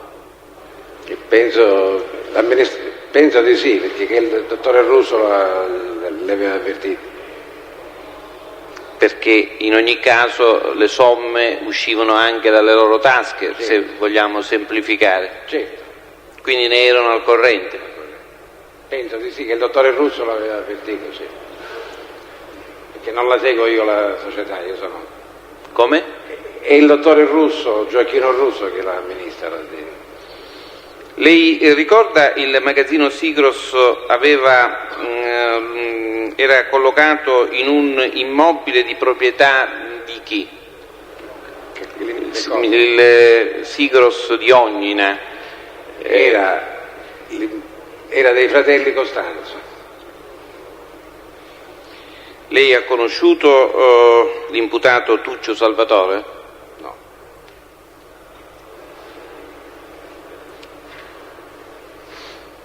Non ho altre domande per adesso.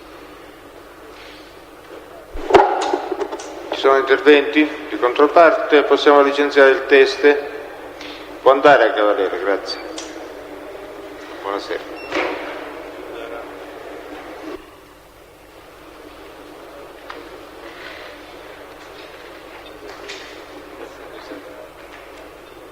Che rimanga da indicare il programma della settimana prossima. Noi ci rivediamo in questa stessa aula per questo processo, ci rivediamo mercoledì giorno 17. Presidente, il programma è questo, cioè innanzitutto sentire uno dei verbalizzanti, probabilmente il maresciallo Grasso, che oggi non è comparso, e il capitano Cincotta, sempre per la vicenda Sigros. Poi il giorno 17 saranno esaminati i testi con riferimento alla vicenda dell'incendio alla villa di Pippo Baudo, quindi il dottor Nicchi, il capitano Iannone, il dottor Fatuzzo, perito chimico Perracchio Rocco, Rapisarda Sebastiano, capitano Auteri Salvatore, maresciallo La Spina, maresciallo capo Pinna Salvatore, capitano Lippiello Michele, dottor Gambino Giuseppe, l'ispettore Fonti Giuseppe, il signor Baudo Giuseppe, il dottor Mondelli, dirigente della squadra mobile di Alessandria. Questo test con riferimento alla rapina di Alessandria era stato un test citato e non comparso in quella occasione, quindi per completare lo sentiremmo all'udienza del 17 ore 9:30 e seguente. Si tratta di 15 testi. Poi il giorno 18 ci occuperemo della vicenda relativa all'incendio Standa e quindi sentiremo i testi Ranno Giuseppe, Berlusconi Silvio, Mori Alberto, Perlizzari Nicolò, Innocenzi Michelangelo, Berrettini Piero, Rotolo Francesco, De Gregorio Luigi, Possa Guido, dottor Vincenzo Roca, ispettore Russo, sovrintendente Gioacchino Lunetto, capitano Angelo Iannone, capitano Giovanni Spirito e tenente colonnello Regoli. Questi due ultimi sono testi testi che erano stati già citati per la vicenda della Super S e per le circostanze relative alla cattura di Ercolano Aldo, che non erano comparsi e che quindi appunto sentiremmo in quella occasione. Si tratta di 15 testi complessivamente. Il giorno 19 sempre con riferimento alla vicenda Standa, sentiremo Crispi Natalina, l'assistente della Polizia di Stato Osuaria Carmelo, il sovrintendente capo Paratore Giovanni, Sicurella Grazia, Longo Anna, Impellizzeri Roberto, Romeo Salvatore, Mirone Gaetano, Sardo Concetto, Mazzaglia Giuseppina, Di Mauro Rosa Letteria, Ingegnere Liborio Pilato, Palumbo Nicoletta, poi Cristina Reyes Desi con riferimento ad un capo di imputazione relativo al procedimento 1284 e il legale rappresentante della Banca Agricola Popolare di Ragusa con riferimento ai furti ai danni della Banca Popolare di Ragusa. Si tratta di 15 testi. Presidente, vorremmo peraltro a questo punto sollecitare la difesa per indicare i loro programmi, i difensori per indicare i loro programmi in merito ai testi che sono indicati nelle liste, in modo che in relazione anche alle possibili trasferte che dobbiamo fare sappiamo appunto quali testi potranno essere esaminati a Catania. Quindi, siccome ci sono delle liste testimoniali abbastanza abbondanti, voglio dire, sarebbe opportuno che sin da adesso i difensori esponessero i loro programmi e ci facessero sapere come e quando articolarli, in modo che possiamo regolarci. Grazie. Chiedo scusa Presidente se la interrompo, solo per richiedere se la Corte ha in qualche modo intenzione di prendere stasera una decisione in merito alla richiesta di citare anche Miceli Antonio, posto che l'argomento per la prossima settimana... Dobbiamo rileggere il verbale. D'accordo, Presidente. Posso preannunciare, poiché stiamo parlando di programmi e di progetti, che la prima trasferta la Corte la farà a Torino nella seconda metà di febbraio, mi pare. Ecco, dal 12 sarebbe la settimana dal 12 al 17. Vorrei sapere anche l'opinione un po' dei difensori, se è opportuno che si vada fuori una prima settimana e poi si rientri e poi si rivada per trasferte successive, o se è più conveniente concentrare quanta più attività istruttoria possibile in un'unica trasferta, passando però anche fine settimana fuori. C'è questo inconveniente. Comunque ne parlate. L'aula delle Vallette intanto è stata prenotata per la settimana che appunto va dal 12 al 17. Presidente, mi scusi, Presidente, scusi, segnalava Santa Paola Benedetto che lui il 19 febbraio deve essere a Caltanissetta. Deve essere? A Caltanissetta per l'altro procedimento. Io glielo faccio presente. Ma c'era, sì, mi era stato fatto presente anche un altro problema di coincidenza di trasferte per l'imputato Santa Paola Benedetto. Lui mi ha detto che il 19 febbraio deve essere a Caltanissetta. Siccome ho sentito che faccio presente, perché lui me l'ha riferito, che il 19 lui dovrebbe essere Sì, ma sarà trasferito. Io lo sto dicendo alla Corte, così già lo sa. È solo di dare disposizioni in modo che dal sabato pomeriggio ho voluto mettere la corrente alla Corte alla mattinata del lunedì lo possono riportare in Sicilia. Presidente, scusi, nell'ipotesi che si continuasse ad oltranza, oltre... Già, mi scusi, ci sta presentando un impedimento, però questo dipende se l'imputato Santa Paola rimarrà in questo processo oppure sarà stracciata la sua posizione, perché mi si preannunciava un'altra trasferta a cui è interessato, non so, a Venezia mi pare. Mi volete dare la linea alla prima cabina di destra? C'è la linea? Sì. Lei quando dovrebbe andare fuori, Santa Paola? Prima del 19 non ha altro?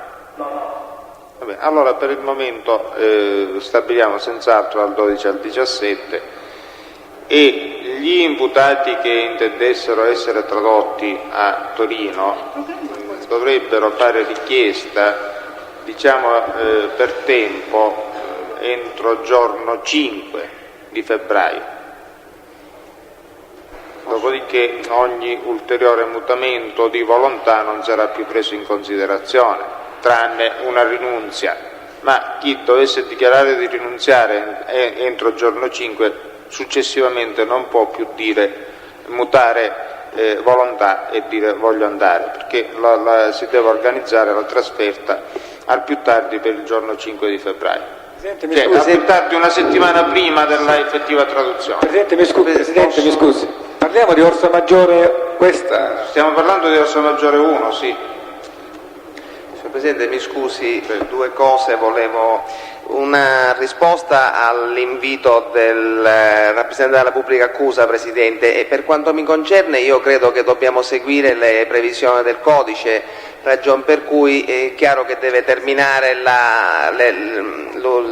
l'escursione delle prove a carico degli imputati prima di darsi luogo alle prove a discarico. E quindi è chiaro che dovranno essere sentiti per prima i collaboranti, almeno questo è il parere. Scusate una cosa, io forse ho inteso male, ma il pubblico ministero non si riferiva pure a collaboranti citati dai difensori? No, nell'ipotesi in cui si riferisse a testi a discolpa credo che quelli vadano in coda al dibattimento, almeno questo è il parere di chi le parla. Lo so, ma se trattandosi di... Non c'è un ordine. No, per chi... Scusate, voglio dire, trattandosi di collaboranti, se la discolpa può essere assunta in un unico contesto, sarebbe più conveniente per tutti, salvo la necessità di risentire le stesse persone che si dovesse presentare in esito alla istruzione dibattimentale. Comunque vedete voi. Signor Presidente, mi scusi, per quanto riguarda il suo annuncio circa le trasferte, signor Presidente, e quindi la relativa organizzazione, io credo che sarebbe opportuno, e altra Corte d'Assise dello stesso circolo si è orientata, signor Presidente, in questo senso, cioè nella predisposizione da parte del Pubblico Ministero per tempo di un programma di audizione dei collaboranti, di talché i difensori, che anch'essi debbono affrontare un impegno, un sacrificio professionale, sappiano per tempo chi verrà sentito, con una scansione cronologica quanto più precisa, cioè nelle varie, non quanti e quali collaboranti verranno sentiti in quella settimana, ma quali collaboranti verranno sentiti nell'ambito di ciascuna delle udienze. Resta ovvio il fatto che se non dovesse essere possibile per qualsiasi motivo ci saranno degli slittamenti contingenti, ma che ci sia un programma così fatto. Con l'altra sezione, signor Presidente, la Procura si è orientata in questo senso. Intanto il Pubblico Ministero mi annunciava che è orientato pure in questo senso, ma io ritengo che possa essere produttivo soltanto indicare la consecuzione. Basta. La consecuzione e quindi si può azzardare un'ipotesi di quanti giorni occorreranno, ma questo voi il calcolo lo potete fare anche in base al numero delle persone che saranno indicate. Presidente Tolto.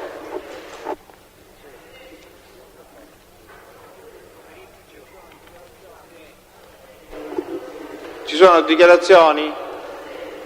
Mi date la linea per favore? Sarebbe la 1, 2, 3, 4, 5, 6, 7 a destra. 7. Deve parlare vicino al microfono, signor Colà. Sì.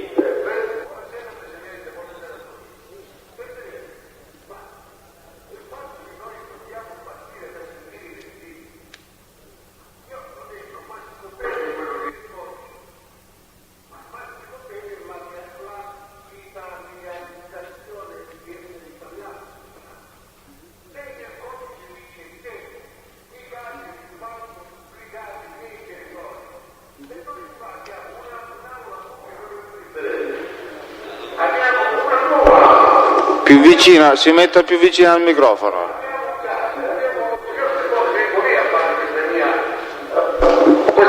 Ora la sentiamo bene.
Signor Colano, va bene, ci rendiamo conto del problema e guardi che non è solo lei che l'ha sollevato, l'anno scorso in altro processo l'ha sollevato l'avvocato Branca con documenti addirittura quasi direi di natura contabile e per quanto ci riguarda a nessuno fa piacere trasferirsi e cercheremo di evitare le trasferte per quanto è necessario e per quanto è evitabile le eviteremo, dove non è evitabile dobbiamo adattarci anche a questa ulteriore fatica. Tutti quanti, signor Ercolano, anche lei.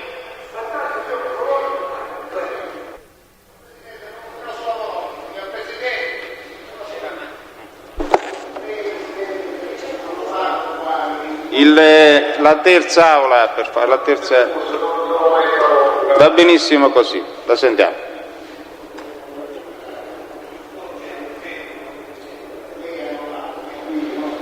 Non lo sentiamo più. Ora sì. Non vengono qui a Catania. Quindi noi dopo aver affrontato un viaggio, cosa che non possiamo fare, peraltro pagare gli avvocati per dire non verranno nemmeno là. Questo è certo, noi vediamo per non poterci difendere. Quindi veda lei che è possibile per questa settimana che si sopravvive con 40, signor Presidente, quindi qua è stato, se fare spese in un. Se io avevo fatto le spese, il mio avvocato non si nove volte, 2 anni si chiamano io. Come si fa? Non ci vedo ancora, che non vedete? E allora tanto vale che il signor Presidente aspetta per queste misure, perché lei no, io qua, per la fila c'erano 3 avvocati. E non vedo che l'avvocato lo voglio sulle cose, No, ma penso che questo era in relazione al programma probatorio del pubblico ministero, non in relazione alle spese. Comunque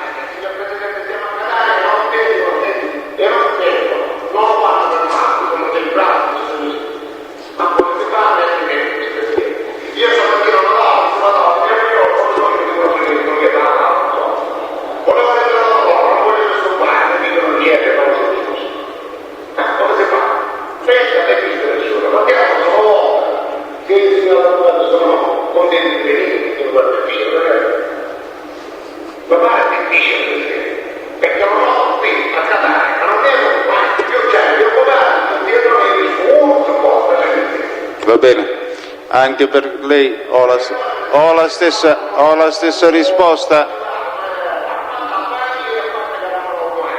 anche per lei, dico anche a lei do la stessa risposta.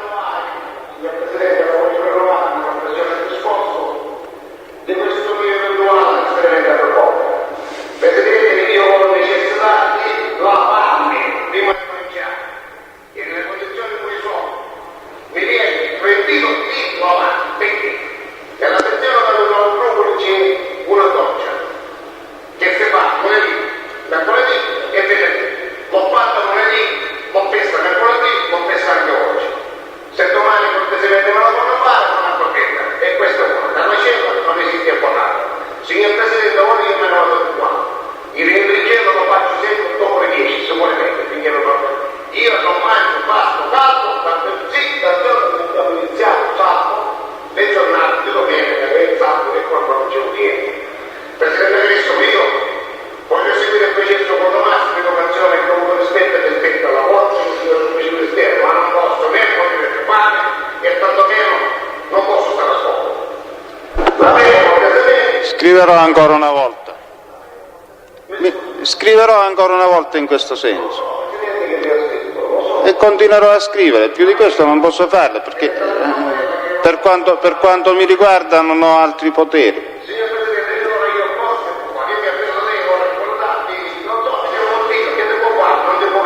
Va bene. Questo fatto non va. Se poi se c'è un qualcosa che morti di mio trasferimento a bocca, la me non ti fanno lo sapere, così io mi gestisco io lo posso tenere. Ma se non ho nessun mano, che cosa faccio di un tubo che già sono che giorno?